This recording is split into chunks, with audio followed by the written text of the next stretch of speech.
So, I took this selfie off the coast of French Polynesia with my friends. This is me, Cedric, Rachel, and in the back, Garbanzo. So, if I had told my younger self, how did I get here, that in one day I would be swimming with the giants of the sea, I don't think I would ever have believed it. So how did I get here? People tell you to stop and smell the roses, to let yourself look at the small things in life. I have a question for you. How many people here get distracted easily? By a show of hands. That's a lot of people. How many of you let yourself indulge in distraction? Great. I have always been distracted easily. If a butterfly floats by, I might follow it and see where it's going. And then I start to wonder, do butterflies even go anywhere? Or do they just float with the wind, the way that plankton moves with the current? I would go down a wormhole of curiosity until something else caught my attention. I'm sure that my school teachers hoped that I would grow out of this, but as I grew up, I found myself indulging even more into the side quests of life. Today, I want to talk to you about how leaning into the art of distraction is one of the best ways to live a vibrant and beautiful life. But before that, I want to share a quick video with you of what a life with a camera in hand chasing distraction looks like.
For me, photography and filmmaking became a vehicle to explore the world and to tell stories about our beautiful planet.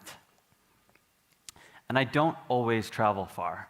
I spend just as much time photographing, exploring locally the animals in my backyard, like this baby lizard clinging to a flower. And I also try to document the daily lives of people around me. And my camera has become the perfect excuse for me to indulge in whatever catches my attention. And it has taken me on a journey that I could not have imagined in my wildest dreams. Many years ago, while I was surfing, I noticed that beneath the waves there were these turtles, and I wondered, what were they doing? As you would surf down the wave, you would have to avoid hitting them, as they would pop their heads out of the water to catch a breath of air. So, I invented a new sport, surf snorkeling. It lasted 10 minutes before my snorkel and mask was ripped off my face by a breaking wave to join the mysteries beneath the water. But I was not deterred. I put on another snorkel and mask. I put on some fins. I ditched my board, and I started to explore what was taking place beneath the waves. And what I found was incredible. Here, turtles ate and rested as violent storms brewed overhead. I found a barrier between two worlds where air and water would mix, and vortices, if you weren't careful, would smash you down against the rocks. But below, there was a deep calm and peace, and I could sit there watching turtles eating algae off the rock. And I wondered, what else was there in this hidden underwater world? The mysteries of the deep kept drawing me in. And since then, I have spent hundreds of days in Tonga photographing humpback whales, the gods of the seas, as they gather together to socialize and raise their young. I was always fascinated by these animals, but I never thought that I would be able to get in the water and swim with them. Now, to give you a sense of scale of how big a humpback whale is, this is my friend Brianna. She is swimming with a baby whale. Yes, as you can imagine, the adults are much bigger. I'd heard so many stories about their gentle nature, but also their power. People asked me if I was afraid if a whale might eat me. And you know, before I went to Tonga, I told my mother, I said, "Don't worry, I will not be getting in the water with fighting whales." Of course, that is exactly what I did. So this is a baby humpback whale with the milk from its mother. It had not drank this milk, and it was floating up to the surface. I had never seen anything like this. So I dove down, and I started to photograph this milk, when all of a sudden, the calf started coming up. By then, I was out of air, and I needed to go up. But I stayed down, I kept holding my breath, and I managed to get this photo of the whale and the milk to try and tell this story. After the baby abandoned this milk, curiosity got the better of me, and I decided to taste it. I also brought some up to the surface to give to my captain to send to a lab to analyze and see if there were any contaminants in the water. We explore the world on land in 2 dimensions. If you want to go up and down, you have to climb a mountain because we are magnetized to the earth by gravity. For the very brave, you can also explore the world above water by taking to the skies. But the underwater world is a very strange planet. It is a place of 3 dimensions where gravity seems to disappear and time slows down. It's a place where strange creatures fly around you as suspended in light beams. It's a place where the line between life and death is decided in fractions of a second. That is too fast for your mind to process. It's a place where giants patrol the deep using sonar to track down and hunt their prey. In Tonga, I found my favorite place in the world. It's a place called Swallow's Cave, and it is a place of infinite distractions. I've spent countless hours watching rivers of fish move or lights painting the rocks, and there's always something new to find. One day, when I was just at the edge of the cave, I saw a fish outside of the water on a rock. I don't know what they're called. It's as if your great-great-great-great-great-great-grandfather and grandmother was that fish that decided to get out of the water and explore onto land. And I wondered, is this where it started, our desire to explore? Soon after that first trip in Tonga, I was in Guatemala photographing backstrap weaving, an amazing art form that the women do there. And I was in the town of Antigua. Overhead, above the town, there was a volcano looming, which exploded every 20 minutes. Now, of course, I am not one to let a good distraction go to waste. Just a quick look into the belly of the earth. It's not as if that would change the whole course of my life, right? I found myself chasing volcanoes in boats, helicopters, on foot, on bike. I took a 3-week trip to Iceland to photograph Fagradalsfjall, which, believe it or not, is one of the easier Icelandic volcano names to say. I met a woman, I fell in love, my 3-week trip became 3 months, and now I live in Iceland. Now, as you might imagine, volcanoes are sketchy places, but there's something about it that draws me in. It's watching this glowing, molten rock as you see geology that normally moves at a glacial pace, speeding through the ages.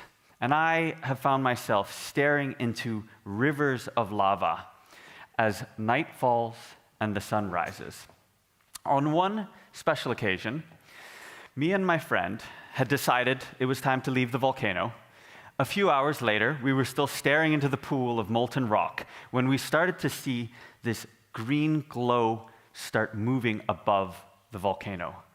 It was the Northern Lights, and I got to witness this incredible phenomena of the Northern Lights above a glowing volcano. Now, the art of distraction is a muscle. You need to learn to control it, because if you don't, it can cause problems and lead you astray. And I have found myself in some dangerous and tricky scenarios.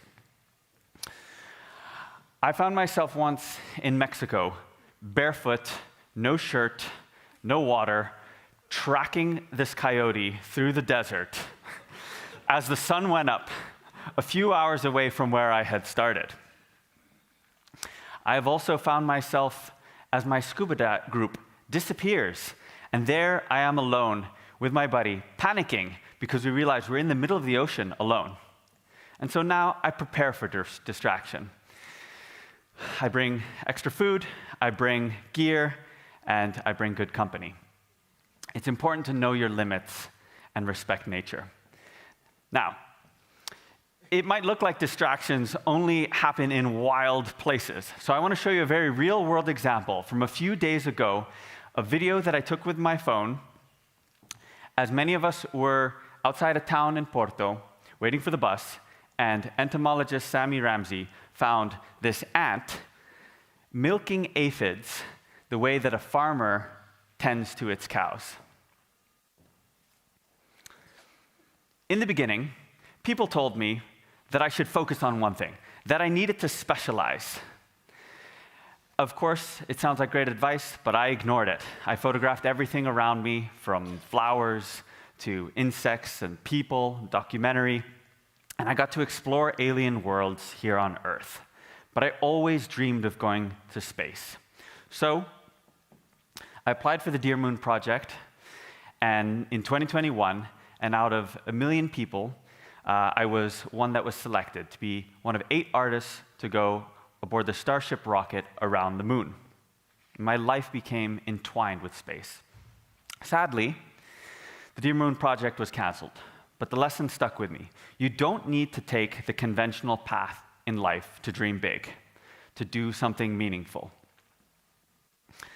Photography, for me, is a way to tell stories, to amplify the voices of animals, plants, and people, those that don't have a voice to tell of their own.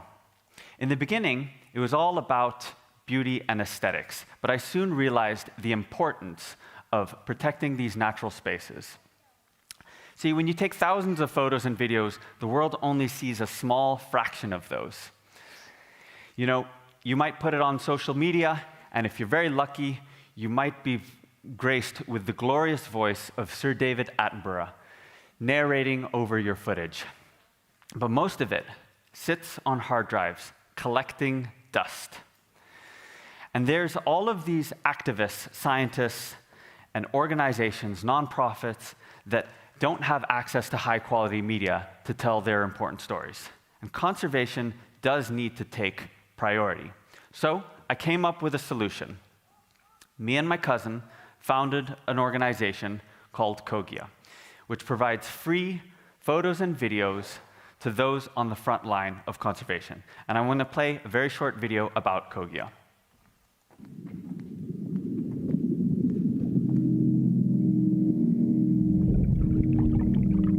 It's easy to forget about the oceans, hidden away beneath rippling waves, so detached from the lives so many of us live. Yet life on Earth depends on healthy oceans, from the carbon they sequester, to the food they provide, and even the oxygen we breathe. Marine ecosystems around the world are collapsing, and if we don't act fast, much of the ocean will soon be devoid of life, and thus unable to support ours. Scientists, conservationists, activists, and creatives are working tirelessly to develop and apply brilliant solutions, but they need our support, which is why we're launching Kogia. Our mission is to empower those on the front line of conservation by providing them with a library of free, high-quality photos and videos of underwater wildlife and scenery for them to use to communicate their work and tell their stories. We're also producing films and running impact campaigns that aim to shift both attitudes and policy. If we want to protect life on Earth, we need to protect the life in our oceans. This can't be done alone, but together we can shift the current.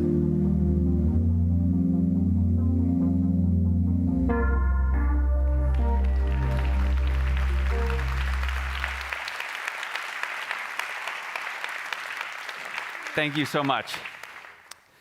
My journey began with curiosity and the willingness to let my mind drift with the breeze.